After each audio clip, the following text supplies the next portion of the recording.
Hi hello എല്ലാവർക്കും ഏറ്റവും പുതിയ റിവ്യൂയിലേക്ക് റിവ്യൂ ചെയ്യാൻ വേണ്ടി പോകുന്നത് മൂൺവാക്ക് എന്ന് പറഞ്ഞിട്ട് നമ്മൾ റിവ്യൂ ചെയ്യാൻ വേണ്ടി പോകുന്നത്. മൂൺവാക്ക് ഇറങ്ങിയിട്ട് കുറച്ച് ദിവസങ്ങളായി, കണ്ടിട്ടും കുറച്ച് ദിവസങ്ങളായി. ഇപ്പോൾ കഴിഞ്ഞ ദിവസം നമ്മുടെ ലിജോ ജോസ് പല്ലിശ്ശേരി ഒരു ട്വിറ്ററിൽ ഒരു പോസ്റ്റ് ഇട്ടിരുന്നു. അതായത് റിലീസ് ദിവസം 150 സ്ക്രീനിൽ കിട്ടിയ ചിത്രം പിറ്റത്തെ ആഴ്ച വന്നപ്പോൾ വെറും 13 സെൻറ്ററുകൾ മാത്രമേ ഉള്ളൂ.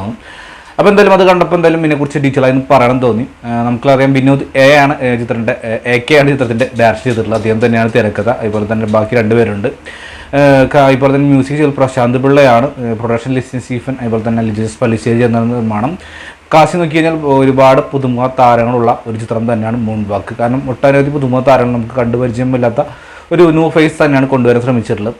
മൂൺവാക്കിനെ കുറിച്ച് പറയാൻ ഒരു ടീസർ കണ്ടാലും ട്രെയിലുകൾ നമുക്ക് എല്ലാവർക്കും പഴയ ഒരു കാലഘട്ടത്തിലെ ഒരു ബ്രേക്ക് ഡാൻസ്, അതുപോലെ തന്നെ നമ്മുടെ മൈക്കിൾ ജാക്സൺ തരംഗം, ആ ഒരു ഉണ്ടായിട്ടുള്ള ഒരു വർഷ കാലഘട്ടത്തിലാണ് കഥ ആരംഭിക്കുന്നത്. അതുകൊണ്ട് തന്നെ ഒരുപാട് പഴക്കം ചെന്നിട്ടുള്ള ഒരു കാലഘട്ടമായ ഒരു കോസ്റ്റ്യൂമാണ്, എല്ലാ കാര്യങ്ങളും പഴയ പോലെ തന്നെ മുന്നോട്ട് പോകുന്നുണ്ട്. അത് ഡാൻസ് എങ്ങനെയാണ് യാദൃശ്യമായിട്ട് കുറച്ച് ചെറുപ്പക്കാരിലേക്ക് എത്തിയത്, അവർ എങ്ങനെയാണ് അതിലോട്ട് മുന്നോട്ട് എത്തുക, എന്ത് നേടി എന്നാണ് മൂൺവാക്കിനെ കുറിച്ച് മുന്നോട്ട് പോകുന്നത്. തീർച്ചയായിട്ടും മൈക്കിൾ ജാക്സൺ എന്ന് പറയുന്ന ആ വ്യക്തിക്ക് വേണ്ടി ഒരു ട്രിബ്യൂട്ട് എന്ന് പറഞ്ഞ പോലെ തന്നെയാണ് ചിത്രത്തിൻ്റെ ഓരോരോ സീൻസും എടുത്ത് കാണിച്ചത്. എസ്പെഷ്യലി മ്യൂസിക്കും അതുപോലെ ഡാൻസും പരിപാടിയും കാണാൻ ഇഷ്ടപ്പെടുന്ന നല്ല രീതിയിൽ കണ്ടു ചെയ്യാൻ സാധിക്കും. എനിക്കെന്തോ ഡാൻസിനെ കുറിച്ച് വലിയ ഐഡിയ ഇല്ലാത്തതുകൊണ്ട് തന്നെ വലിയൊരു ഇതായിട്ട് തോന്നിയൊരു തിയേറ്റർ എക്സ്പീരിയൻസ് കാണുമ്പോൾ തിയേറ്ററിൽ നിന്ന് കാണുമ്പോൾ ആ ഡാൻസും പരിപാടിയും കാണാനൊക്കെ കൊള്ളാൻ പറയുന്നത്. പ്രത്യേകിച്ച് കഥയോ കാര്യങ്ങളോ നോക്കിക്കഴിഞ്ഞാൽ യാതൊരു പ്രത്യേകിച്ച് മാറ്റമോ കാര്യങ്ങളൊന്നുമില്ല. അതായത് ഡാൻസിലെത്താൻ വേണ്ടി പെടുന്ന കുറച്ച് ചെറുപ്പക്കാർ, സ്വാഭാവികമായിട്ടും വീട്ടുകാർ പഠിക്കേണ്ട പ്രായമാണ്. അതായത് അതുപോലെ തന്നെ ആരുമില്ലാത്ത കുറച്ച് വ്യക്തികൾ അവരെ കുറിച്ച് പറഞ്ഞു പോകുന്നുണ്ട്. അതിനിടയ്ക്ക് ഒരുപാട് നേരിടുന്ന പ്രശ്നങ്ങളും കാര്യങ്ങളൊക്കെ അവസരം എങ്ങനെ എത്തിത്തീരുന്നതാണ് മുന്നോട്ട് പോകുന്നത്.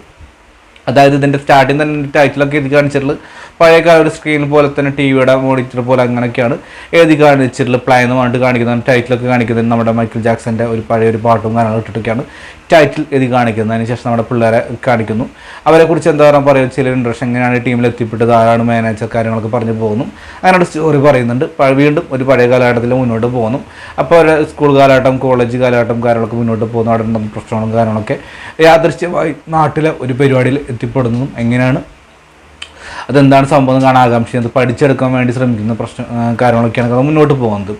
മൂൺവാക്കിനെ കുറിച്ച് പറയുമ്പോൾ അത്യാവശ്യം പ്രകടനത്തിൻ്റെ കാര്യത്തിൽ നോക്കുമ്പോൾ ഞാൻ പറഞ്ഞല്ലോ, ന്യൂ ഫേസ് എന്ന് തോന്നിക്കാത്ത തരത്തിലായിരുന്നു ഓരോ വ്യക്തികളുടെ പ്രകടനം. അത്യാവശ്യം ഒരു ടീമാണല്ലോ, ടീം ബീറ്റ് എന്ന് പറഞ്ഞ പോലെ തന്നെ അത്യാവശ്യം നല്ലൊരു കാസ്റ്റിംഗ് തന്നെയുണ്ട്. ഓരോ വ്യക്തികളും ഗംഭീരമായി തന്നെ ചെയ്തു. കോസ്റ്റ്യൂമും അത്യാവശ്യം പഴയ കാലഘട്ടത്തിൽ തോന്നിപ്പിക്കുന്ന തരത്തിലായിരുന്നു. ബാഡ് സ്കോർ ആണെങ്കിലും എല്ലാം കൊണ്ടും നന്നായി തോന്നി. ഈ ടൈറ്റിൽ എഴുതിക്കായിരുന്ന പാട്ട് നല്ലതിന് ഇഷ്ടപ്പെട്ട ഒരു റൊമാൻറ്റിക് പാട്ടാണ്. ഒരു സ്കൂൾ കാലഘട്ടം കോളേജുമായി മിക്സഡ് ആയിട്ടുള്ള ഒരു പാട്ട്, പ്രണയം കടന്നു വരുന്നുണ്ട്. അതുപോലെ തന്നെ അത്യാവശ്യം കോമഡി സീനുകളാണ് അത്യാവശ്യം കൊള്ളാമായിരുന്നു എന്നാണ് എൻ്റേതായിട്ടുള്ള അഭിപ്രായം. ആ മുൻപാക്കി എനിക്ക് എന്താ പറയുക, ഒരു ഏവറേജ് അനുഭവമായിട്ടാണ് എനിക്ക് തോന്നിയിട്ടുള്ളൂ. അപ്പോൾ തീർച്ചയായിട്ടും കാണാത്തവരുണ്ടെങ്കിൽ അടുത്ത തിയേറ്റർ ഉണ്ടെങ്കിൽ എന്തായാലും കാണാൻ വേണ്ടി ശ്രമിക്കുക, അല്ലെങ്കിൽ OTT വരുമ്പോൾ കാണുക. അപ്പോൾ മുൻപാക്കി ഞാൻ നേരത്തെ പറഞ്ഞ ഡാൻസും അതുമായി ബന്ധപ്പെട്ടുള്ളവർക്കാണ് നല്ല രീതിയിൽ കണ്ടു ചാൻസ് വളരെ വളരെ കൂടുതൽ തന്നെയാണ്.